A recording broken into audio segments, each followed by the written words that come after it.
Hello learners, कैसे हैं आप लोग? कैसी चल रही है आपकी स्टडीज़? आई होप कि आप नई नई चीज़ें सीख रहे होंगे, नए नए टूल्स, नए नए मेथड्स को समझ रहे होंगे, उनको इम्प्लीमेंट कर रहे होंगे। आई एम योर फ्रेंड आकाश दक्ष, इस प्लेटफॉर्म पर आपकी लर्निंग जर्नी में आपको असिस्ट करने के लिए। हमारा फेज़ 1 कंप्लीट हो चुका है। इसके अंदर हमने बेसिक अंडरस्टैंडिंग और कॉन्सेप्ट्स को समझा था। हमने देखा था कि लर्निंग और एजुकेशन का आपके साथ क्या रिलेवेंस है, आपकी लाइफ के साथ क्या रिलेवेंस है। उसके बाद हमने मूव ऑन किया था सेकंड फेज़ पर। उसका फर्स्ट सेशन हमने कंप्लीट कर लिया है। थोड़ा बड़ा सेशन था, पर लेकिन उसमें हमने बहुत सारे पॉइंट्स डिस्कस किए। हर एक पॉइंट आपको अपनी लर्निंग में इम्प्लीमेंट करना है, उसको अच्छे से समझना है। एक बार में नहीं तो 2 बार में, नहीं तो 3 बार आपको वो पूरा सेशन अपने आप अपने शब्दों में उसको लिखना है अपनी जर्नल नोटबुक में। उसको समझना है, पूरे लेसन्स को, पूरे सेशन को आप दोबारा समझ सकते हैं, उसको देख सकते हैं, लेकिन मेक श्योर कि आपको उसके हर एक पॉइंट्स अच्छे से समझ आ जाए, आप उसको अपनी स्टडीज़ में यूज कर पाएँ। देखिए कि आप उसके साथ कैसे नरेट कर सकते हैं। लास्ट सेशन में हमने सीखा था कि वो कौन कौन से पॉइंट्स हैं जिनको आपको याद रखना है अपनी लर्निंग के दौरान, अपनी स्टडीज़ के दौरान, अपने लाइफ लेसन्स के दौरान, ताकि आप एक ब्लेंडिंग स्ट्रक्चर अपने लिए तैयार कर सकें, अपना लाइफस्टाइल अपनी हैबिट में उनको इनकलकेट कर सकें। आज के सेशन में हम कुछ इंपॉर्टेंट टूल्स को डिस्कस करने वाले हैं। ऐसे टूल जिनकी अंडरस्टैंडिंग के बाद आप अपने लर्निंग प्रोसेस को बहुत ज़्यादा स्मूथ और बहुत ज़्यादा कस्टमाइज़ कर सकते हैं। आप उनकी वर्किंग को समझकर उनके साथ ब्लेंड करना सीख जाएंगे, उनको अपने हिसाब से यूज करना सीख जाएंगे।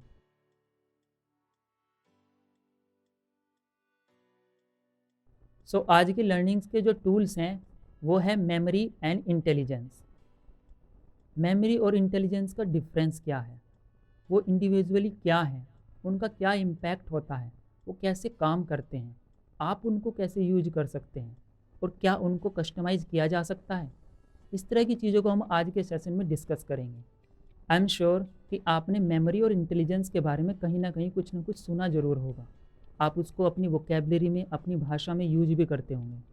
आप उसको किस तरह से रिलेट करते हैं, ये बहुत इम्पोर्टेंट है कि आप उसको कैसे यूज कर पाएंगे।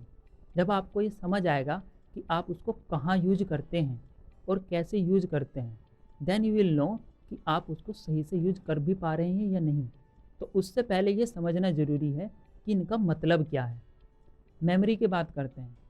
मेमोरी मीन्स आपके ब्रेन का या आपकी बॉडी का वो हिस्सा जहाँ पर आप अपना डेटा स्टोर करते हैं।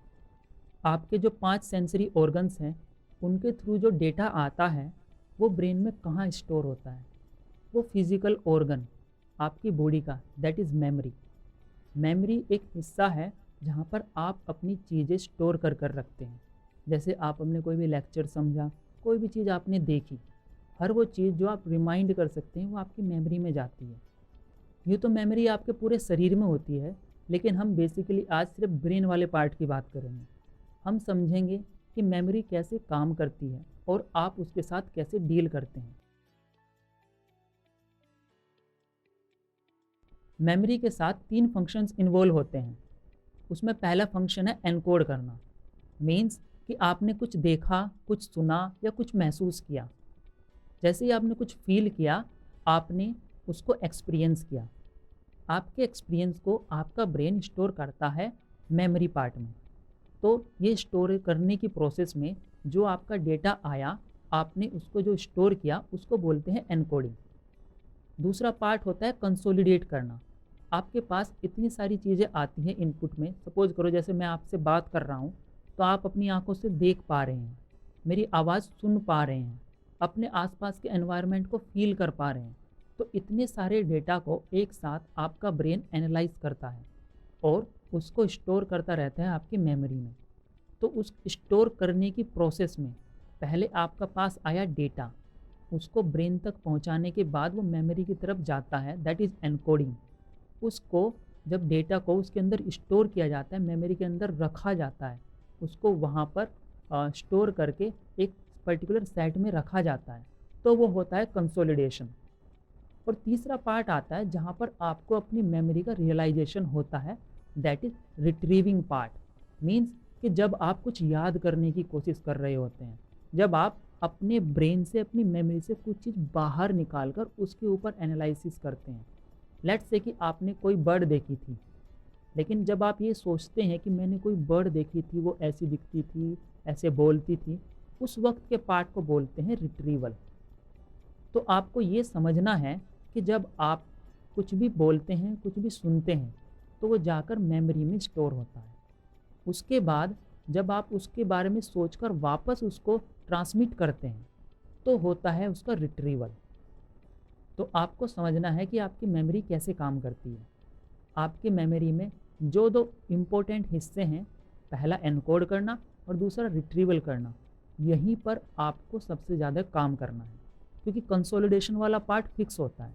आप उसके साथ ज़्यादा छेड़छाड़ नहीं कर सकते, क्योंकि जब तक वो फिजिकली सिस्टम में सही है तब तक कोई इशू नहीं है। आपको कोई डिजीज़ नहीं है तब तक कोई इशू नहीं है। आपको जो हमेशा प्रॉब्लम होती है वो सिर्फ दो ही पार्ट में होती है, या तो रिट्रीव करने में या फिर एनकोड करने में। मीन्स जब फर्स्ट टाइम आपने किसी चीज़ को देखा, समझा या सुना, तो उस टाइम पर वो जो डेटा आपका ब्रेन, आपका माइंड मेमोरी की तरफ लेकर जाता है, वो डेटा कितना है, कितना रेलेवेंट है। मैंने आपको पहले बताया था कि जब तक आपका माइंड इंटरेस्टेड नहीं होगा किसी चीज़ में, आप इंटरेस्टेड नहीं होंगे, आपके माइंड को ये नहीं लगेगा कि ये रेलेवेंट है या ये इम्पोर्टेंट है, तब तक वो उसको स्टोर नहीं करेगा। मीन्स कि आपके ब्रेन को ये पता होना चाहिए कि क्या इम्पोर्टेंट है। दैट्स वाई हम इंटरेक्टिव लर्निंग की बात कर रहे थे, दैट्स वाई हम इस बारे में बात कर रहे थे कि आपको जो भी पढ़ रहे हैं उसके बारे में पता हो। अदरवाइज आपका ब्रेन किसी भी इरेलेवेंट की चीज़ को डिस्कार्ड कर देगा, उसको स्टोर नहीं करेगा। तो सबसे इम्पोर्टेंट पार्ट है एनकोडिंग का। जब आप सीख रहे होते हैं तो अपने लिए उसकी एक रीजन बनाइए, एक कारण बताइए जिस कारण से आप वो सीख रहे हैं। आपके ब्रेन को पता लगे कि ये इम्पोर्टेंट है। उसको इंटरेक्टिव बनाइए ताकि आप उसके साथ इंगेज कर सकें, उसके साथ कम्युनिकेट कर सकें। जब आप इतनी सारी प्रोसेस उसके साथ करते हैं तो आपका ब्रेन एक्टिव रहता है और उसको एनकोड करता है। तो आपके लिए इम्पोर्टेंट है कि आप किसी चीज़ को कैसे याद कर रहे हैं, क्योंकि आप जिस चीज़ को जैसे देखते हैं, जैसे समझते हैं, जैसे सुनते हैं, वो उस पर डिपेंड करता है कि आप कितने अच्छे से उसको स्टोर कर पाते हैं। इसलिए हम बात करते हैं ध्यान की, कि आप कोई भी चीज़ ज़्यादा ध्यान से, ज़्यादा फोकस से, ज़्यादा अटेंशन के साथ पढ़ेंगे, दैट मीन्स कि आप एक प्रॉपर एनकोडिंग सिस्टम क्रिएट कर रहे हैं अपने लिए, ताकि ये डेटा आपकी मेमोरी में जाके अच्छे से स्टोर हो सके। तो यहाँ पर सबसे ज़्यादा आपको फोकस रखना है कि आपकी एनकोडिंग वाला पार्ट आपकी मेमोरी में अच्छे से हो पाए।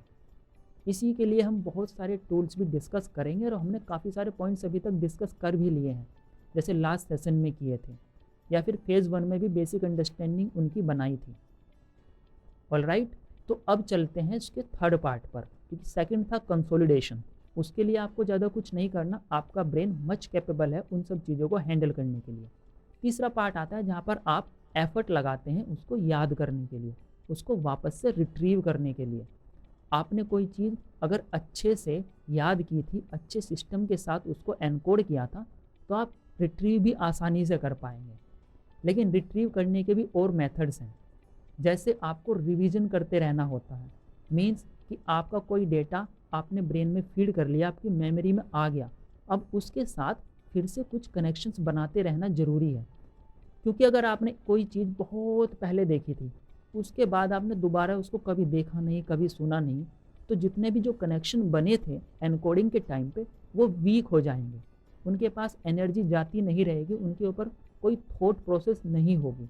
जब ऐसा नहीं होगा तो वो लिंक्स वीक पड़ जाएंगे। हमने बात की थी कि ब्रेन के अंदर पैटर्न जनरेट होते हैं, जिसके बाद वो कोई भी चीज़ स्टोर करता है, समझता है और उसकी अंडरस्टैंडिंग बनाता है।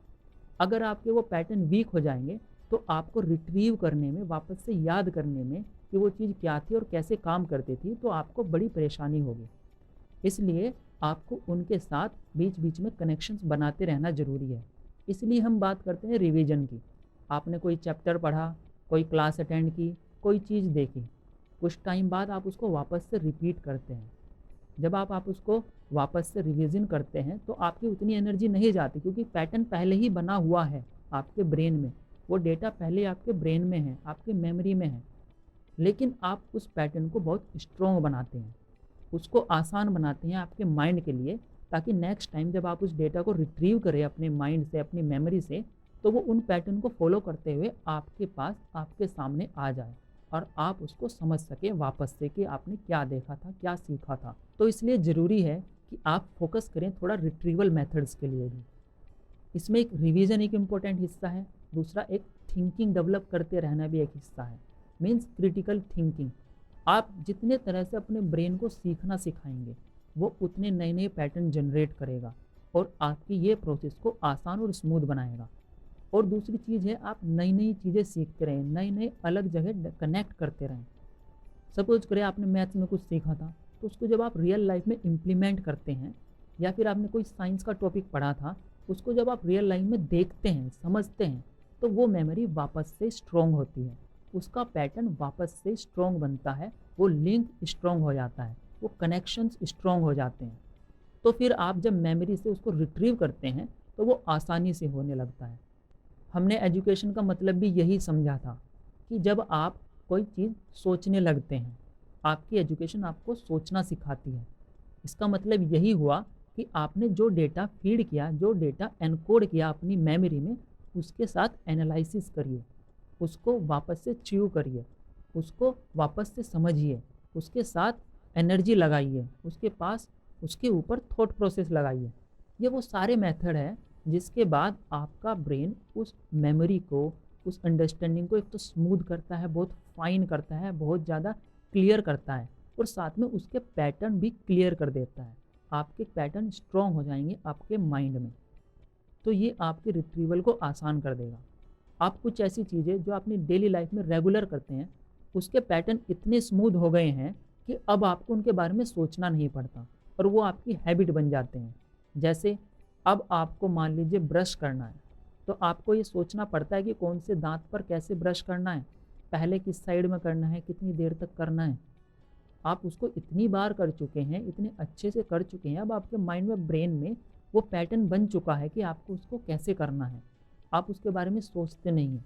जैसे आप लिखते हैं, फर्स्ट टाइम आपने जब पेन पेंसिल उठाई थी, तब आपको कितनी दिक्कत हुई थी उसको पकड़ने में, क्योंकि एक लिखने के प्रोसेस में भी आपकी बहुत सारी एनर्जी और बहुत सारा माइंड लगता है। जब आप उसको लिखते हैं तो आपके ब्रेन में एक पैटर्न जनरेट होता है, आपकी उंगलियों की मसल्स कंट्रोल हो रही होती हैं, आपकी सोचने की शक्ति भी चेंज हो रही होती है। आप किसी चीज़ को देखते हैं, फिर लिखते हैं, अपनी उंगलियों को बोलते हैं कौन कौन सी मसल्स कैसे काम करेगी, हर लेटर अलग तरह से लिखा जाएगा। इतनी एनर्जी, इतना फोकस लगाना पड़ता है, लेकिन आपने इतनी बार कर लिया है कि उसके पैटर्न माइंड में अब फिक्स हो गए हैं। अब आप फटाफट कुछ भी लिख पाते हैं, क्योंकि आपने उसको इतना प्रैक्टिस किया है, उसको इतना क्लियर कर लिया है, उसके साथ रिवीजन किया है, उसकी एनर्जी को अपने माइंड में बहुत फाइन किया है, उसको आप अब अच्छे से समझ चुके हैं। यही हमको अपनी लर्निंग में करना है कि हम उसके साथ रिवीजन करते रहें, उसका एनालिसिस करते रहें, उसके ऊपर थॉट प्रोसेस लगाते रहें, उसको अच्छे से समझते रहें, नए नए तरीके से उसको देखना सीख जाएं, अलग अलग पर्सपेक्टिव में उसको समझना सीख जाएं। जब आप इतनी सारी चीज़ें करते हैं तो आपके लिंक्स अच्छे होते हैं। तो मेमोरी के जो सबसे प्रॉब्लमेटिक हिस्से थे, वो था आपका एनकोड करना और रिट्रीव करना, कुछ मेमोरी में फीड करना और वहाँ से वापस याद करना। इन दोनों चीज़ों पर आपको खूब काम करना है, और most of the tools and technique इन्हीं चीज़ों के बारे में है। हम उनको बहुत सटल तरीके से, बहुत सिंपल तरीके से उनको समझते रहेंगे, उनको इम्प्लीमेंट करते रहेंगे।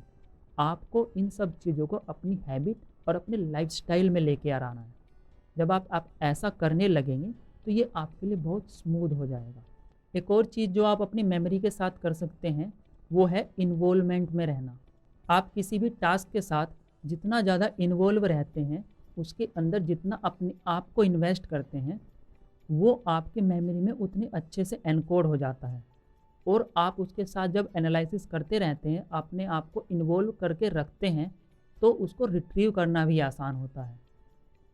ये एक अच्छा तरीका है अपनी मेमोरी को स्ट्रॉन्ग करने का। अब हम बात कर लेते हैं इंटेलिजेंस की। इंटेलिजेंस एक सिस्टम है, एक सॉफ्टवेयर है जो आपकी हर चीज़ के ऊपर काम कर रहा है। ये एक प्रोसेसर की तरह काम करता है। इसके पास जो भी डेटा होता है ये उसके ऊपर एनालिसिस करता है और उसके बाद एक पर्टिकुलर आउटपुट देता है। इसके अंदर एक बहुत फाइन सिस्टम होता है। जब आप देखेंगे कि आपकी इंटेलिजेंस कैसे ग्रो हो रही है तो आप उसके साथ खुद को ग्रो कर पाएंगे। इंटेलिजेंस में क्या होता है कि जैसे कोई भी चीज़ है, सपोज करिए कोई प्लांट है, उसके अंदर भी एक इंटेलिजेंस है। कोई एंट या चींटी है, उसके अंदर भी एक इंटेलिजेंस है। वो अपना काम कितनी स्मूथली कर रहे हैं, दैट इज़ इंटेलिजेंस। आपके प्लांट्स फोटोसिंथेसिस करते हैं, ऑक्सीजन छोड़ते हैं, कार्बन डाइऑक्साइड को लेते हैं, फिर आपकी हवा को साफ रखते हैं, आपके लिए खाना बनाते हैं। ये सारी चीज़ अपने आप नहीं हो रही है, एक इंटेलिजेंस इसके पीछे काम कर रही है। वो है नेचर की इंटेलिजेंस। जो नेचर है उसकी इंटेलिजेंस हर एक चीज़ में काम कर रही है और वो आप में और हमारे में भी काम कर रही है। इंटेलिजेंस की एक खास बात यह है कि आप इसको बढ़ा या कम नहीं कर सकते। ये सब जगह हर वक्त है। हाँ, आप इसको कितना यूज करना सीख पाते हैं, इसके साथ कितना कंपेटेबल हो पाते हैं, वो मैटर ज़रूर करता है। तो आपको यही सीखना है कि आपकी इंटेलिजेंस जो ऑलरेडी आपके अंदर है, आपको उसको कैसे रिट्रीव करना है, उसको एक्शन में कैसे लेके आना है। आपको ये समझना है आपकी जितनी भी इंटेलिजेंस है वो आपकी आएगी प्रैक्टिस से। आप चीज़ों को देखेंगे और समझेंगे और उसको करेंगे। सपोज करिए कि आपके सामने कोई ऐसा टास्क आ जाए जो आपने कभी पहले नहीं किया, उसके सामने कभी नहीं देखा, कभी सुना नहीं, उसके बारे में आप कुछ नहीं जानते, स्टिल आप उसके साथ कुछ ना कुछ गो थ्रू कर पाएंगे। That is intelligence. वहीं पर बहुत सारी चीज़ें जो आप डेली लाइफ में करते हैं रिपीट हो रही होती है, उसमें आप अपनी मेमोरी यूज करते हैं, लेकिन इंटेलिजेंस के लिए आपकी मेमोरी का होना ज़रूरी नहीं है। हाँ, अगर आपकी मेमोरी में कुछ डेटा है उससे आपकी इंटेलिजेंस को कुछ हेल्प मिल जाएगी, जिसके बाद वो उसके पुराने रिजल्ट्स को देखकर नई चीज़ों पर काम कर पाएगा। लेकिन इंटेलिजेंस बहुत पावरफुल चीज़ है। उसके लिए आपको सिर्फ इतना ध्यान रखना है कि आप उसको कैसे यूज कर पा रहे हैं। आप इसको ऐसे समझ सकते हैं कि जैसे आपका एक फ़ोन होता है, आपके फ़ोन में मेमोरी होती है। आपने देखा होगा उसकी कुछ स्पेसिफिकेशंस होती हैं, जैसे 4 GB रैम, 128 GB मेमोरी, और उसका एक प्रोसेसर होता है 2.2 GHz, something like that, octa core, dual core, ऐसे करके। तो जो आपकी मेमोरी है 128 GB जैसे आती है, तो ये आपकी ब्रेन मेमोरी मान सकते हैं। आप कितना डेटा इसके अंदर स्टोर कर सकते हैं। ओके। एक होता है आपका प्रोसेसर। आप प्रोसेसर को अपनी इंटेलिजेंस से कनेक्ट कर सकते हैं। आपके फ़ोन की स्ट्रेंथ आपके प्रोसेसर पर डिपेंड करती है, न कि आपकी मेमोरी पर।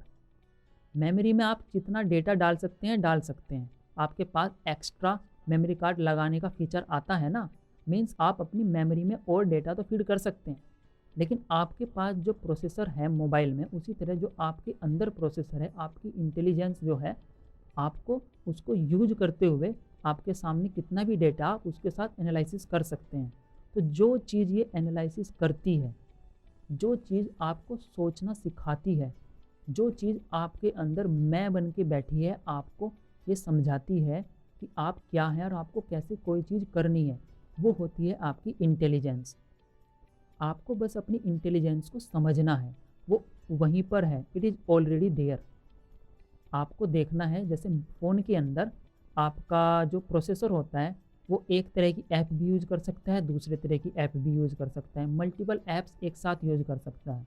उसी तरह आपकी इंटेलिजेंस भी अलग अलग डायरेक्शन में काम करती है, आपकी मेमोरी पर भी, आपके डेटा पर भी, और आप जो रियल लाइफ में देख रहे हैं उस पर भी।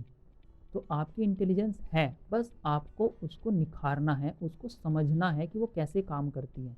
कोशिश करेंगे कि हम आपकी इंटेलिजेंस को थोड़ा सा और क्लियर कर पाएँ आपके लिए। अभी हम बात करते हैं मेमोरी पर, क्योंकि एक बार आप मेमोरी को थोड़ा अच्छे से रिलेट करना सीख जाएंगे तो इंटेलिजेंस भी आपकी काम करना स्टार्ट कर देगी। वो ऑलरेडी काम करती है। जैसे एक इंटेलिजेंस का एग्जांपल लेते हैं कि आपके पास एक दीवार घड़ी है, वो एक सेल पर चलती है, और आपके यहाँ पे एक छोटा सा बच्चा है, उसकी एक कार है, वो भी सेल पर चलती है। तो इंटेलिजेंस इज़ दैट कि सपोज करिए उसकी कार बंद हो जाए, अब उसको पता है कि इसके अंदर सेल डलेगा तो ये चलेगी। ये आया मेमोरी से। उसको पता है कि मेमोरी में उसकी डेटा फीड है कि जब भी इसके अंदर हम वो सेल डालते हैं तो ये कार चलने लगती है। अब वो सेल डाउन हो गया, अब उसको नहीं समझ आ रहा कि क्या किया जाए, लेकिन उसको पता है कि सेल को अरेंज करेंगे तो ये काम हो जाएगा। अब उसको पता था कि आपकी जो दीवार घड़ी है उसके अंदर भी सेल है। पहले किसी ने उसको ये नहीं बताया कि आप उसके ऊपर जाएं, दीवार घड़ी को उतारें, उसके अंदर से सेल निकालें, अपनी कार में फिट करें। लेकिन उसके अंदर वो इंटेलिजेंस थी, तो उसने सोचा कि मैं क्या कर सकता हूँ, अपने दिमाग को काम पर लगाया, अपनी मेमोरी में जो डेटा था उसके हिसाब से अपनी इंटेलिजेंस को काम पर लगाया। उसने सोचा कि अगर मैं उस दीवार घड़ी से सेल निकाल लेता हूँ और अपनी गाड़ी में लगा लूँ तो मेरी गाड़ी चल जाएगी। उसने वही रिक्वेस्ट की, अपनी दीवार घड़ी से सेल निकाला एंड कार चलने लगी। तो दैट इज़ इंटेलिजेंस, जो कि छोटे से बच्चे में भी थी और वो बड़े में भी होती है, हमेशा रहती है। आपकी एज का मैटर नहीं है आपकी इंटेलिजेंस के लिए। आपकी एज से आपकी मेमोरी में ज़्यादा डेटा आ सकता है, कुछ ज़्यादा स्ट्रॉन्ग हो सकता है, आपकी मेमोरी के जो लिंक्स हैं वो ज़्यादा स्ट्रॉन्ग हो सकते हैं, लेकिन आपकी इंटेलिजेंस हमेशा बनी रहती है। छोटे बच्चे ज़्यादा क्रिएटिव आइडियाज़ लेकर आ सकते हैं बिकॉज उनके पास इंटेलिजेंस हैवी रहती है। आप भी अपनी इंटेलिजेंस को शार्पन रखें, उसको कभी डल ना होने दें, और उसका एक ज़रूरी हिस्सा है अपने आप को क्रिएटिव रखना, इनोवेटिव रखना। तो हर वो चीज़ जो आपको सीखना सिखाती है आपकी इंटेलिजेंस को और क्लियर करती है आपको।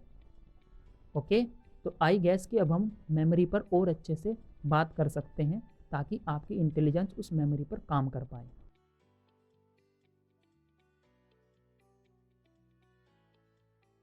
अब हम बात कर लेते हैं कुछ इम्पोर्टेंट टेक्निक्स की जो आपकी मेमोरी को एनहेंस करने में आपकी हेल्प करेगी। एक तरीका होता है निमोनिक्स यूज करना। निमोनिक्स मीन्स कि जब आप वर्ड्स या लेटर से डिनोट करके कोई चीज़ याद रखते हैं उसके डायरेक्ट मीनिंग के बिना। लेट्स से कि आपने जब रेनबो के कलर्स याद किए थे, वो कैसे किए थे, विब्जियोर बोल के, violet, indigo, blue, green, yellow, orange, red. आपको इनका पैटर्न याद करना था, तो पैटर्न को याद करने के लिए निमोनिक्स एक अच्छा तरीका है। तो आप इसको अपनी टेक्निक्स में यूज कर सकते हैं किसी भी चीज़ को पैटर्न में, एक सीक्वेंस में याद रखने के लिए। दूसरा तरीका है कि आप किसी चीज़ के साथ मीनिंग अटैच करें। जब आप उसको एक मीनिंग दे देंगे, उसका एक मतलब अपने आप से कनेक्ट कर लेंगे, तो वो आपके लिए रेलेवेंट हो जाएगी। इसके बारे में हमने पहले भी कई बार बात करी है। जब आप उसको अंडरस्टैंड कर लेंगे, उसको समझ लेंगे, उसका रेलेवेंस क्लियर कर लेंगे, तो वो आपकी मेमोरी में ज़्यादा अच्छे से इनकोड हो पाएगी। आप उसको ज़्यादा अच्छे से सीख पाएंगे, उसको अच्छे से सेव कर पाएंगे। एक और तरीका है अपनी मेमोरी को एक्टिव रखने का, वो है जो भी आप सीख रहे हैं उसका एक पर्पस क्लियर करना। जब आपको उसका पर्पस क्लियर हो जाएगा, उसकी अंडरस्टैंडिंग हो जाएगी कि आप ये क्यों कर रहे हैं, क्या रीज़न है इसके पीछे, तो आपका माइंड एक्टिव हो जाएगा। वो एक्टिवली आपकी मेमोरी में डेटा स्टोर करेगा। आपको ये क्लियर होना चाहिए कि आप कोई भी चीज़ क्यों कर रहे हैं, और वही ऑब्जेक्टिव के साथ हमने ये प्रोग्राम स्टार्ट किया है कि आपको स्टडी कैसे करनी है और क्यों करनी है। जब आपका ये क्यों क्लियर हो जाएगा, तब आप उसके ऊपर कोई भी टूल्स लगा सकते हैं, कोई भी मेथड लगा सकते हैं ताकि वो आपकी मेमोरी में बना रहे। आप उसके लिए अपने आप को इन्वेस्ट कर सकते हैं, अपने आप को एक्टिव रख सकते हैं, जब आपको ये पता हो कि आपका पर्पस क्या है कोई भी चीज़ याद रखने का। एक नेक्स्ट तरीका है कि आप उसके साथ कनेक्शंस बनाइए। हमने बात की थी आपके मेमोरी में आप जितनी बार उसको एनालाइज करते हैं, रिट्रीव करने की कोशिश करते हैं, नए तरीके से उसको समझते हैं, नए पर्सपेक्टिव समझते हैं, तो आप उसके साथ कनेक्शंस क्रिएट कर रहे होते हैं, मल्टीपल वेज से उसको कनेक्ट कर रहे होते हैं। लेट्स से कि आपने कलर पढ़े कोई, जैसे रेड या ब्लू, तो आपने अपनी बुक में उनको पढ़ा, एक बार वो कनेक्शन बन गया। फिर आपने देखा कि बाहर कोई गाड़ियाँ ऐसी जा रही हैं या बाहर कोई ऐसी चीज़ है जो इन कलर्स की है, तब आपको फिर से क्लियर हो गया कि ये रेड कलर है, ये ब्लू कलर है। फिर आपने कहीं और पर देखा, टीवी में देखा, तो आपको समझ आया कि ये भी कोई कलर था, वो कोई कलर था, तो आपको याद आया कि ये रेड है या ये ब्लू है। तो आप इतने पर्सपेक्टिव से उसको रोज़ देख रहे हैं, तो नए नए कनेक्शंस बना रहे हैं।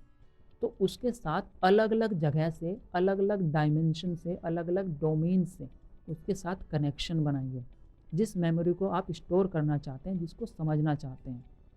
अगर आप अपनी क्लास में पढ़ रहे हैं कोई भी टॉपिक, तो कोशिश करिए उसको अलग अलग डायरेक्शन से आप देख पाएँ। जितने तरीके से आप अपने आप को उसमें इंगेज कर सकते हैं, जितने तरीके से आप उसके साथ कनेक्ट हो सकते हैं, जितने नए कनेक्शंस आप बना सकते हैं, आपके मेमोरी में, आपके माइंड में उतने नए पैटर्न्स बनेंगे। जितने ज़्यादा पैटर्न्स बनेंगे, जितने ज़्यादा स्ट्रॉन्ग लिंक्स बनेंगे, उनको रिपीट करने से वो उतनी अच्छे से आपकी मेमोरी में स्टोर हो पाएगी और उतनी आसानी से रिट्रीव भी हो पाएगी। तो आपको अच्छे से कनेक्शन बनाना है, उसके साथ कनेक्ट होना है। एक और तरीका जो अक्सर यूज किया जाता है और जो आप यूजुअली लाइफ में यूज करते भी हैं, वो है उसको विजुअलाइजेशन का एंड पिक्चराइजेशन का।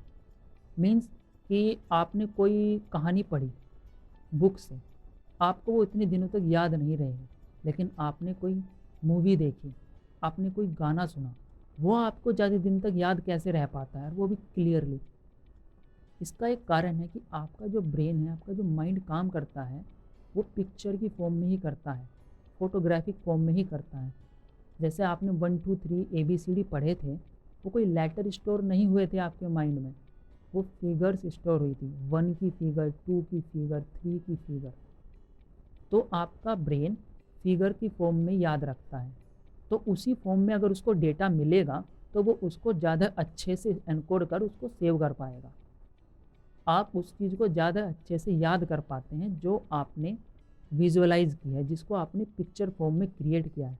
इसीलिए बोला जाता है कि जब आप याद कर रहे हो तो कोशिश करिए उसको लिखने की। आप जो भी सीखा है आपने, उसको लिखने की कोशिश करिए, क्योंकि जब आप लिखते हैं तो आप फिगर्स ड्रॉ कर रहे होते हैं। आप जितनी फिगर्स बनाएंगे अपने माइंड में या अपने सामने पेपर पर या कहीं भी, आप उनको उतने अच्छे से याद रख पाएंगे, उतने देर तक याद रख पाएंगे, उसके साथ उतने अच्छे से कनेक्ट हो पाएंगे। ऑल राइट, तो आपको ध्यान रखना है कि जितने ज़्यादा उसको पिक्चराइजेशन में क्रिएट किया जा सकता है, जितना उसको विजुअलाइज किया जा सकता है, आप उतनी कोशिश करिए। आपने देखा होगा कि अक्सर जब आप कोई चीज़ याद करने की कोशिश करते हैं, लेट्स से कि कोई चैप्टर था, आपका टेस्ट हो रहा है, तो आप जब उसके बारे में याद करने की कोशिश करेंगे तो आपकी माइंड में क्या पिक्चर आती है? आपके माइंड में ये पिक्चर नहीं आती कि वो टॉपिक क्या है, आपके माइंड में पिक्चर आती है कि वो पेज क्या था, आपने उसको कहाँ पढ़ा था, वो फिगर कहाँ पर थी, कि वो राइट पेज पे थी, लेफ़्ट पेज पे थी, ऊपर थी या नीचे थी। आप उस जगह पर उसी तरह से सोचते हैं कि आपने वो पेज पलटा और वहाँ पर ऐसे लिखा हुआ था। तो आपको कुछ मिसिंग लिंक लगता रहता है कि यहाँ पे है कि नहीं है, लेकिन आपको वो लोकेशन याद रहती है कि आपने कहाँ पढ़ा था इसको, क्योंकि आपका ब्रेन पिक्चर्स की फॉर्म में ही याद करता है। इसलिए आप जितना अपने हाथों से लिखेंगे, आपकी मेमोरी में वो जगह बनेगी कि आपने कहाँ पढ़ा, आपकी मेमोरी में वो पिक्चर क्रिएट हो पाएगी। आप खुद की पिक्चर्स जितनी क्रिएट करेंगे अपने लिए, जितना ज़्यादा लिख पाएंगे उसे, आप उतने अच्छे से उसको समझ पाएंगे। आप कोशिश करिए उसको फिगरेटिव फॉर्म में क्रिएट करने की। हम अगले वाले टूल्स में, आने वाले लेक्चर्स में, आने वाले सेशंस में बात करेंगे कि आप कैसे फिगर्स की फॉर्म में चीज़ों को क्रिएट कर सकते हैं। लेकिन अभी आप ये याद रखिए कि कोशिश करिए कि आप उसको जितना लिख सकें। एक मेथड होता है विजुअलाइजेशन और पिक्चराइजेशन का, आप उसको जितना अच्छे से कर पाएंगे, आपकी मेमोरी में उतने अच्छे से डेटा फीड हो पाएगा, आप उसकी मेमोरी को उतने अच्छे से रिट्रीव कर पाएंगे। अगली टेक्निक है स्टोरी लाइन की। मीन्स कि आप कुछ भी पढ़ रहे हो, उसके साथ एक स्टोरी अटैच कर दीजिए, तो आप स्टोरी के सहारे उसको याद रख पाएंगे। जैसे आपको बचपन में बहुत सारी कहानियाँ सुनाई गई थी, सिर्फ किसी एक पॉइंट को याद रखने के लिए। पूरी स्टोरी का मोरल ग्राउंड एक ही रहता है, लेकिन आपको पूरी स्टोरी पढ़ाई जाती है। आपको याद रहता है कि इसका मतलब क्या था, कैसे उसको इतने दिनों तक याद रख पाते हैं। जैसे हमने खरगोश और कछुए की कहानी के बारे में डिस्कस किया था, उसमें आपको कैसे कैसे क्या स्टेप हुआ आपको याद है, क्योंकि आपने उसको स्टोरी लाइन में लिखा। अब आप उसको पॉइंट आउट कर सकते हैं कि पहले ये हुआ था, फिर ये हुआ था, फिर ये हुआ था, और उसका मोरल वैल्यू और ये मोरल लेसन उसका क्या है। उसी तरह से आप अपनी स्टडीज़ में भी अपनी स्टोरीज़ यूज़ कर सकते हैं। जैसे कि आप कोई हिस्ट्री अगर कुछ पढ़ते हैं आप, तो अगर आप उसको सिर्फ एक इवेंट की तरह पढ़ेंगे कि उस तारीख को ये हुआ, तो आप उसको भूल जाते हैं।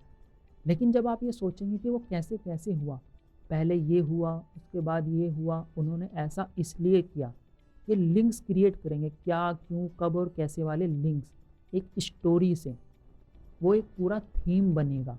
जैसे हमने एग्जाम्पल की बात की थी इंडिपेंडेंस डे के बारे में, कि ये इंडिपेंडेंस डे क्यों बनाया जाता है, फ्रीडम क्या है, इंडिपेंडेंस मनी, इंडिपेंडेंस हमने सेलिब्रेट की तो क्यों की, उसके पीछे था ब्रिटिशर्स। तो ब्रिटिशर्स कौन है, उन्होंने हमारे ऊपर रूल क्यों किया, हमने उनके साथ कैसे फ़ाइट किया, हमको उन्होंने गुलाम कैसे बनाया। तो पूरी स्टोरी आपको नैरेट होती रहेगी तो आप उसके पॉइंट्स याद रख पाएंगे सीक्वेंस में भी, और अच्छे से रिलेट भी कर पाएंगे। आप स्टोरीज याद रख पाते हैं। आपको ये ध्यान रखना है कि आपके ब्रेन में पिक्चर्स की फॉर्म में डेटा सेव होता है, फोटोग्राफी की फॉर्म में डेटा सेव होता है, और आपका ब्रेन स्टोरीज याद रख पाता है। आप अपने फ्रेंड को कोई भी स्टोरी सुना पाते हैं ना अच्छे से, कारण यही है क्योंकि आप स्टोरी याद रख पाते हैं। खाली इंडिविजुअल डेटा नहीं याद रख सकते हैं आप। तो आपको अपने ब्रेन जैसे काम करता है वो समझ के, आपकी मेमोरी जैसे काम करती है वो समझ के, उस हिसाब से अपनी स्टडी को अलाइन करना है। आपको ये समझ आ जाएगा कि आपके ब्रेन में पिक्चर्स बनती हैं, स्टोरीज बनती हैं, तो आप जो कुछ भी पढ़ते हैं उसके साथ स्टोरी अटैच कर दीजिए और आप अच्छे से उसको समझ पाएंगे। एक और टेक्निक जो आप यूज कर सकते हैं अपनी लर्निंग में, अपनी स्टडीज़ में, अपनी मेमोरी के साथ, अपनी माइंड के साथ, वो है क्वेश्चनिंग की। मीन्स कि आप कोशिश करिए कि आप जो पढ़ रहे हैं उसको क्वेश्चन फॉर्म में कन्वर्ट कर लीजिए। लेट्स से कि आप साइंस का कोई चैप्टर पढ़ रहे हैं तो उसका पहले क्वेश्चन बनाएंगे कि what is this, why is this, how is this. तो उससे क्या होगा कि आपके माइंड में एक तो ऑब्जेक्टिव क्लियर हो जाएगा, दूसरा उसको पता रहेगा कि मुझे किस बारे में बात करनी है और मुझे एक आंसर फाइंड आउट करना है, तो वो इंक्विजिटिव हो जाएगा। तो आपको अपने अंदर इंक्विजिटिवनेस बनानी है। मीन्स एक क्यूरोसिटी, एक क्वेश्चनिंग एटमॉस्फेयर अपने अंदर। जब आप किसी चीज़ को पढ़ें, याद करें, तो आप जब किसी चीज़ को क्वेश्चन की फॉर्म में याद करेंगे तो आपको वो ज़्यादा टाइम तक और ज़्यादा अच्छे से याद रह पाएगा। तो आपको हमेशा क्वेश्चंस बनाने की कोशिश करनी है अपने सब्जेक्ट्स में। ओके। एक और चीज़ जो आप अपनी स्टडीज़ में, अपनी लर्निंग में मेमोरी के साथ कर सकते हैं वो है अलग अलग रिसोर्सेज से किसी चीज़ को पढ़ना। हमने कुछ टाइम पहले एक टॉपिक के बारे में बात की थी जहाँ पर हमने देखा था कि आप अलग अलग जगह से अलग अलग कनेक्शंस बना पाएँ। तो आपको यही ध्यान रखना है कि जब आपने कोई एक टॉपिक पढ़ लिया तो आप उसको अलग रिसोर्स के साथ भी पढ़ने की कोशिश करें। आपके नए पर्सपेक्टिव डेवलप होंगे, उसके नई तरह से सोच पाएंगे, आपके नए कनेक्शंस बनेंगे। लेट्स से कि आप उसके बारे में गूगल कर लें या फिर यूट्यूब से पढ़ लें। जब आपके पास 2-3 रिसोर्स रहेंगे, 2-3 डायरेक्शन रहेगी, तो आप उसके साथ बेटर कनेक्शंस क्रिएट कर पाएंगे।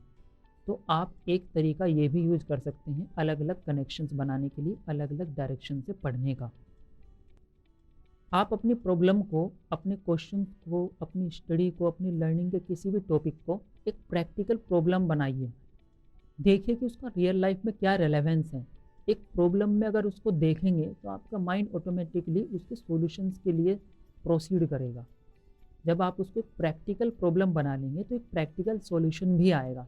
आपका माइंड उस तरह से सोचेगा और आपके पास जो डेटा ऑलरेडी है मेमोरी में उसके साथ कनेक्ट करने की कोशिश करेगा और उसके बिहाफ पर आपकी मेमोरी में नया डेटा फीड होगा, आपकी नई मेमोरी क्रिएट होगी। अगर आप नए कनेक्शंस बनाएंगे, उसको इस तरह से देखेंगे, तो आप उसको अच्छे से लॉन्ग टर्म तक सेव कर कर रख सकते हैं, उसको अच्छे से समझ सकते हैं। अपनी मेमोरी को इन्हेंस करने के लिए एक और टेक्निक जो आप यूज कर सकते हैं वो है उसको एक्सप्लेन करना।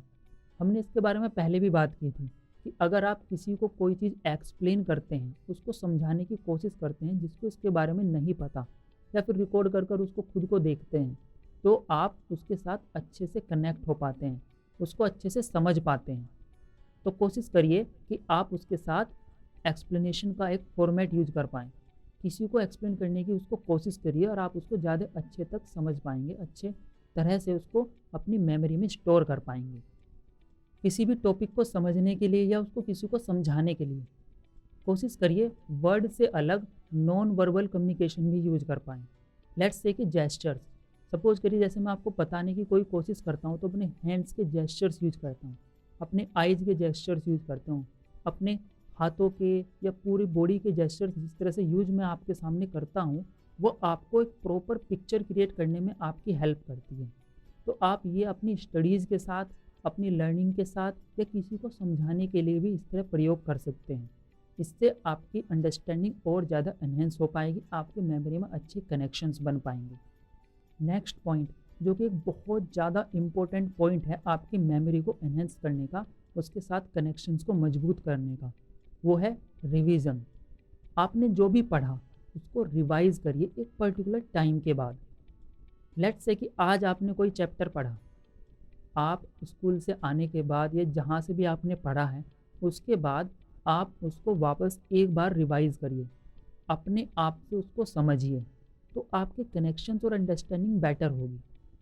Next time at least within 1 week आपको फिर से उसको रिवाइज करना है, ताकि जो आपके मेमोरी के कनेक्शंस बन गए हैं वो वापस से एनहेंस हो पाएँ, कनेक्शन वापस से मजबूत हो पाएँ, वो एक तरह से फाइन कनेक्शन क्रिएट कर पाएँ, एक प्रॉपर चैनल आपके पाथ का, आपके कनेक्शंस का माइंड के अंदर और मेमोरी के अंदर वो अच्छे से बिल्ट इन हो पाए। उससे आप अच्छे से उसको रिट्रीव कर सकते हैं। आपने जो भी याद किया, जो भी सीखा, आप उसको अगर रिट्रीव करते हैं तो ये इस बात पर डिपेंड करता है कि आपने उसको कितनी बार उसको रिवाइज़ किया है। जितनी ज़्यादा बार आप उसको प्रैक्टिस करेंगे, जितनी बार आप उसको रिवाइज़ करेंगे, आप उसको उतने अच्छे से अपने माइंड के अंदर कंसोलिडेट कर पाएंगे, उसको अच्छे से रिट्रीव कर पाएंगे और वो आपकी मेमोरी का एक क्लियर हिस्सा बहुत वक्त तक आपके साथ रहेगा। याद करने के लिए एक और टेक्निक जो अक्सर यूज की जाती है, और अगर आप उसमें एक्सपर्ट हो जाते हैं तो आप बहुत सारी चीज़ें बहुत आसानी से लॉन्ग टर्म तक उसको याद कर पाते हैं। हमने अभी बात की थी कनेक्शंस की, और ये उसी पर बेस्ड है। इस टेक्निक को बोलते हैं माइंड मैपिंग। माइंड मैपिंग में बेसिकली क्या होता है, आप कोई सेंट्रल आइडिया लेते हैं और उसके साथ उसके एट्रीब्यूट्स कनेक्ट करते हैं, फिर उन एट्रीब्यूट से दूसरी चीज़ें कनेक्ट करते हैं, इससे आप कनेक्शंस क्रिएट करते हैं।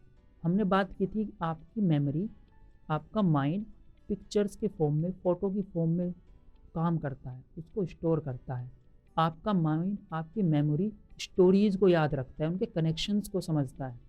तो अगर आप माइंड मैपिंग करते हैं तो एक पिक्चर की फॉर्म में होगा, प्लस ये एक कनेक्शन की फॉर्म में भी होगा, और ये कनेक्शन फॉर्म करना इन डॉट्स के साथ वही होता है स्टोरी लाइन, फैक्ट्स को कनेक्ट करना। तो आपका माइंड, आपकी मेमोरी एक माइंड मैपिंग के मेथड से अच्छा सीख सकती है। आप हर चीज़ को किसी चीज़ से कनेक्ट करके सीखने की कोशिश करिए। कुछ टेक्निक्स इस तरह से यूज होती हैं कि सपोज करिए आपको कोई पैटर्न यूज करना है, तो आप अपने रूम के पैटर्न के हिसाब से उसको याद करें। लेट्स से कि आपने रूम में एंटर किया, आपने सबसे पहले कोई टेबल देखी, तो उस टेबल से कनेक्ट कर लिया आपने कोई पॉइंट, फिर आपने देखा कि इस टेबल के ऊपर कुछ और रखा है, उसके ऊपर कुछ और है, तो ये स्टेप और सीक्वेंस के हिसाब से आप उसके साथ नैरेट करते रहें और आप कुछ चीज़ों को सीख पाएंगे। ये अलग एक फंडामेंटल टॉपिक है आपकी मेमोरी को इन्हेंस करने का, थोड़ा एडवांस लेवल का है, इस पर अभी हम ज़्यादा बात नहीं करेंगे, लेकिन हम बेसिक बात करने वाले हैं सिर्फ आपके कनेक्शंस के बारे में।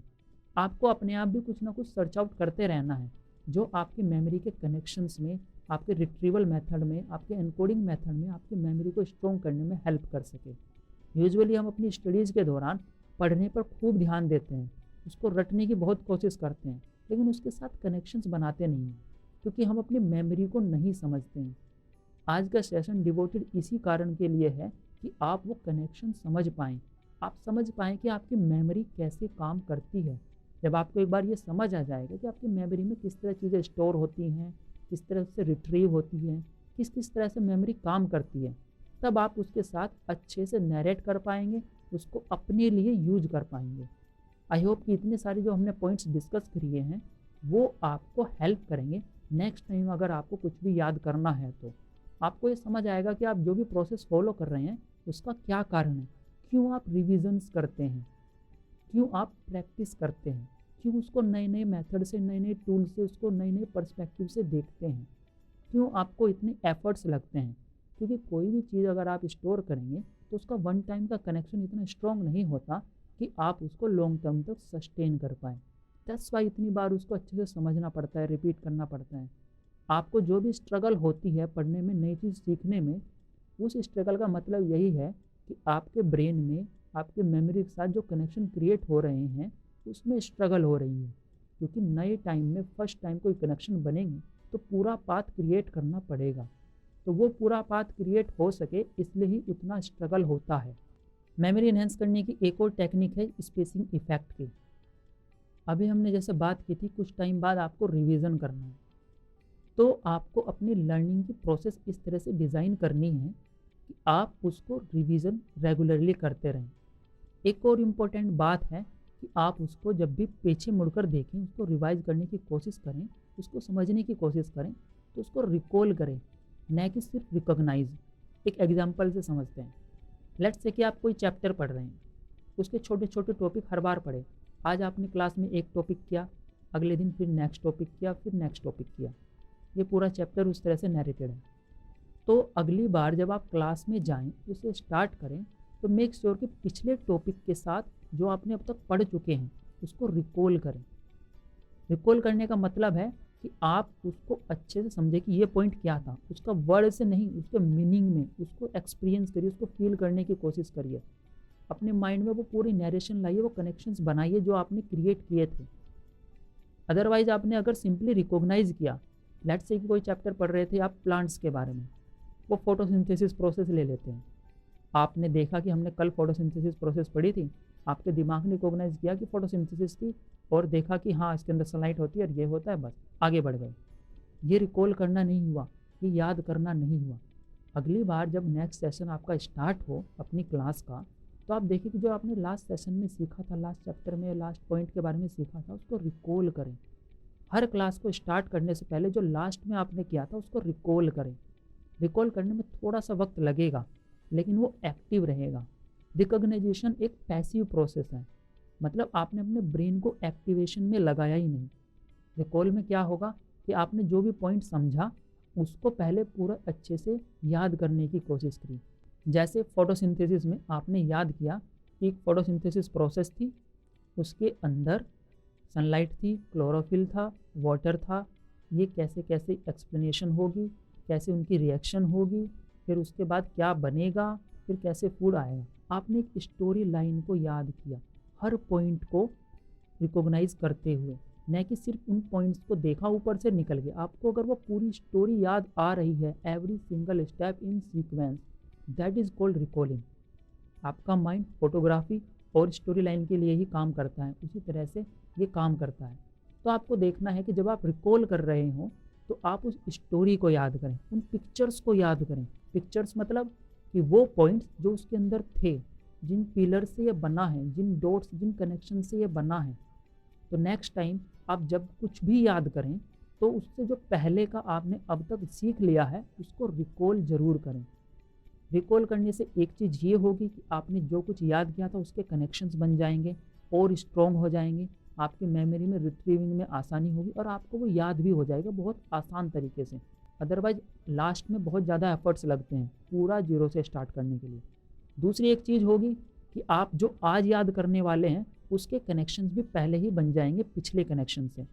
जो आपने पहले याद किया था और जो आप याद आज समझने वाले हैं, उन दोनों को कनेक्ट करना आसान होगा, क्योंकि इसके कनेक्शन ऑलरेडी एक्टिव हैं और जो आज आप पढ़ेंगे वो डायरेक्ट उन कनेक्शंस के साथ अटैच हो पाएंगे। इसीलिए हम हर सेशन में इस बारे में बात कर रहे हैं कि आप जो भी सीखते हैं, जो भी समझते हैं, उसको अपनी जनरल राइटिंग में ज़रूर नोट करें, अपने शब्दों में नोट करें, क्योंकि इस तरह से आपके कनेक्शंस बने रहेंगे, उनको आप रिकॉल करते रहेंगे और आपके नए कनेक्शंस और मजबूत होते रहेंगे। तो आपको हमेशा कुछ भी स्टार्ट करने से पहले उसको रिकॉल करना है, उसको रिकॉग्नाइज सिर्फ नहीं करके छोड़ना, उसको रिकॉल करना है। और ये एक स्पेसिंग इफेक्ट, मतलब कि आपको एक पर्टिकुलर इंटरवल के बाद में वापस से उसको याद करना है, आपको उसको टाइमली रिवीजन करना है। इस चीज़ का आपको ध्यान रखना है, क्योंकि यूजुअली क्या होता है कि 7 दिन या 10 दिन बाद आपके कनेक्शंस लूज हो जाएंगे। तो आपको 7-8 दिन या 10 दिन के बाद आपने जो भी चैप्टर पढ़ा उसको रिकॉल ज़रूर करिए, उसका रिवीजन ज़रूर करिए। आपकी रिवीजन टेक्निक कितनी अच्छी हो सकती है, रिकॉलिंग टेक्निक कैसे और अच्छी हो सकती है, आने वाले पिलर्स, आने वाले सेशंस में हम उसके बारे में बात करेंगे। लेकिन अभी अपनी ब्रेन को ये ज़रूर समझाइए कि आपको रिकॉल करना है, सिर्फ रिकॉग्नाइज नहीं।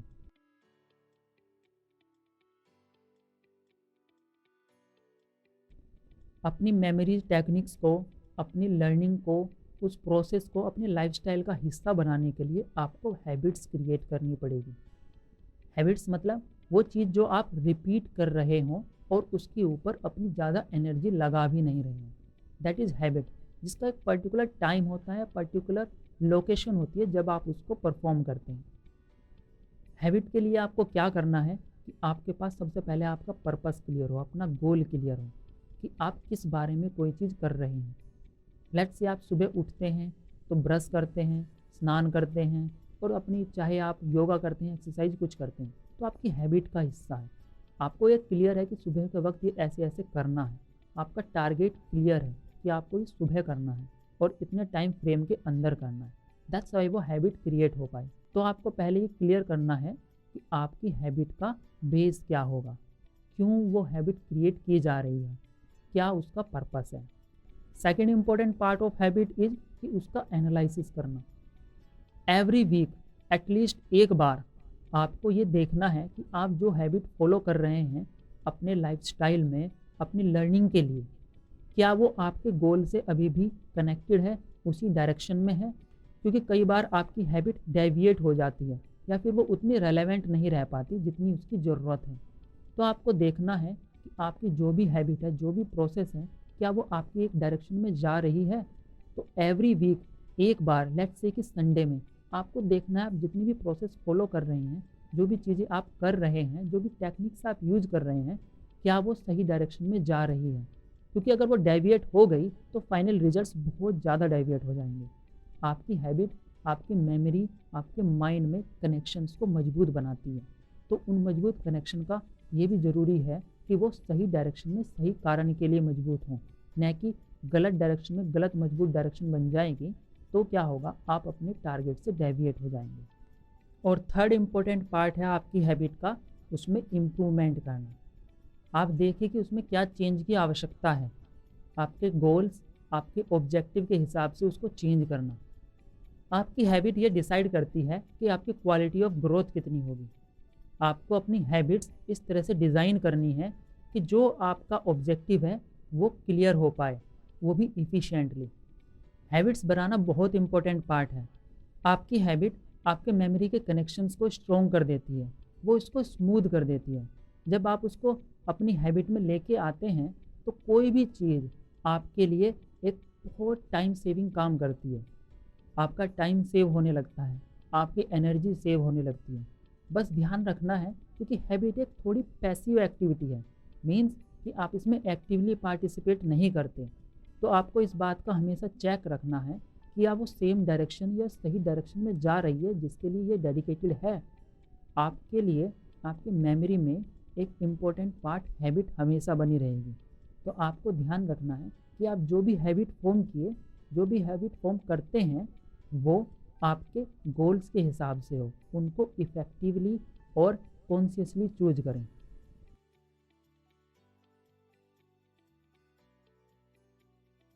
लर्नर्स, आई होप कि आपने लास्ट सेशन का शेड्यूल जो क्वेश्चन था वो आपने कंप्लीट कर लिया होगा, उसको आपने समझा होगा, आपने देखा होगा कि आपका कौन इंटेलिजेंट पर्सन है आपके आसपास, आपने उसके बारे में एनालिसिस किया होगा। आई होप कि जो आज हमने सीखा आप उसके साथ उसे कनेक्ट कर पाए होंगे और एक अंडरस्टैंडिंग डेवलप कर पाए होंगे, एक नया पर्सपेक्टिव क्रिएट कर पाए होंगे अपने लिए। आप मेमोरी और इंटेलिजेंस को अपने साथ कैसे रिलेट कर सकते हैं, कौन सी टेक्निक्स हैं जो आप यूज़ कर सकते हैं अपनी अंडरस्टैंडिंग को बेटर करने के लिए, अपनी मेमोरी पैटर्न को अच्छा बनाने के लिए। वो सारी चीज़ें आपके जो आपने क्वेश्चन किया था और जो आज आपने सीखा, आपको एनालिसिस करना है उसका। आपको देखना है कि अब आप अपनी हैबिट्स को कैसे अच्छे से फॉर्म कर सकते हैं। आपको देखना है कौन सी टेक्निक्स आपके लिए ज़्यादा अच्छे से काम कर सकती है और हमेशा नई टेक्निक्स को सीखने के लिए तत्पर रहना है ताकि आप उसको अच्छे से और समझ पाएँ, अपनी लर्निंग को ब्रॉडन कर पाएँ। आज के सेशन शेड्यूल का एक क्वेश्चन है जो है मेडिटेशन के बारे में। आप मेडिटेशन से क्या समझते हैं? आपके आसपास कोई मेडिटेशन करता है? वो कैसे करते हैं? उसके बारे में आप क्या जानते हैं? क्या वो वाकई काम करता भी है कि नहीं? क्या उनसे उनको कुछ फ़ायदा हुआ है या फिर आपने उनसे कुछ सीखा है? क्या आप खुद में कुछ ऐसा करते हैं जो आपके माइंड को स्टेबल रखता है? इस तरह का एक क्वेश्चन है, आपको उसको समझना है, अपनी डेली जनरल राइटिंग में लिखना है। और आज के सेशन से आपने जो कुछ भी सीखा, जो कुछ भी समझा, वो आपको उसके अंदर नोट डाउन करना है। मेक श्योर कि अगर आपको कुछ भी डाउट होता है तो आप इस सेशन को दोबारा से देखिए, समझिए इसको कौन सा पॉइंट आपको क्लियर नहीं हुआ या किसके ऊपर आपको ज़्यादा अंडरस्टैंडिंग की ज़रूरत है, कुछ गूगल भी करिए और देखिए कि इसका नया पर्सपेक्टिव क्या हो सकता है। आपके सामने कोई भी प्रॉब्लम आती है किसी भी चीज़ के बारे में, अपने प्रैक्टिकल लाइफ के बारे में, कि आप उसके साथ कनेक्ट नहीं हो पा रहे हैं, उसको यूज नहीं कर पा रहे हैं, तो reach out to me, I will try to help you out. We will see कि उसके बारे में क्या किया जा सकता है। बट आपको एफर्ट्स लगाने हैं अपनी हैबिट्स के लिए, अपनी मेमोरी को और अच्छा करने के लिए। आपको देखना है कि आप अपनी लाइफ को, अपनी लर्निंग को कैसे बेटर कर सकते हैं। ये सेशंस आपकी लाइफ में, आपकी लर्निंग में एक अच्छी अंडरस्टैंडिंग डेवलप कर पा रहे होंगे। मैं अपनी तरफ से पूरी कोशिश कर रहा हूँ कि आपको हर तरह का पर्सपेक्टिव दिया जाए, आपकी लर्निंग को एक बेहतर सिस्टम में क्रिएट किया जा सके। मैं कोशिश कर रहा हूँ जितने भी पॉइंट्स हैं, जितने भी टेक्निक्स हैं, जितने भी तरीके यूज होते हैं, जो जो चीज़ें, छोटी से छोटी चीज़ आपकी जो लर्निंग प्रोसेस को इफ़ेक्ट करती है, आपकी चाहे वो मेमोरी, माइंड हो या फिर कोई और लैंग्वेज भी, मैं कोशिश कर रहा हूँ हर तरह से आपको इस सेशन के अंदर, इस प्रोग्राम के अंदर उसको इंक्लूड कर कर आपको सिंपल वे में समझाने की। इसके लिए थोड़ा टाइम ज़रूर लग सकता है, लेकिन हम उसके लिए तैयार हैं। हम देखेंगे कि हर तरह से आपको कैसे असिस्ट किया जा सकता है। आपको बस अपनी प्रोसेस पर फॉलो करते रहना है, अपनी जर्नल राइटिंग करते रहना है, उसको इम्प्लीमेंट करते रहना है। आप जो कुछ भी सीखें उसको अपने लाइफस्टाइल में लेके ज़रूर आएँ, अपनी लर्निंग में लेकर ज़रूर आएँ और आप देखिए कि वो आपके लिए कैसे काम करता है। सो लर्नर्स, आज के सेशन को हम यहीं रोकते हैं। इस सेशन में काफ़ी सारी चीज़ें हमने डिस्कस की, मेमोरी और इंटेलिजेंस के बारे में, थोड़ी माइंड के बारे में भी। अब हम अगले सेशन में इसी टॉपिक को थोड़ा सा ब्रॉडन करके एक नया पर्सपेक्टिव, नई टूल्स के साथ आएंगे। लेट्स सी कि आप उसमें और क्या सीख सकते हैं और क्या समझ सकते हैं। So I will see you in the next session with all the energies and enthusiasm I have. Be careful, be joyful, and keep learning.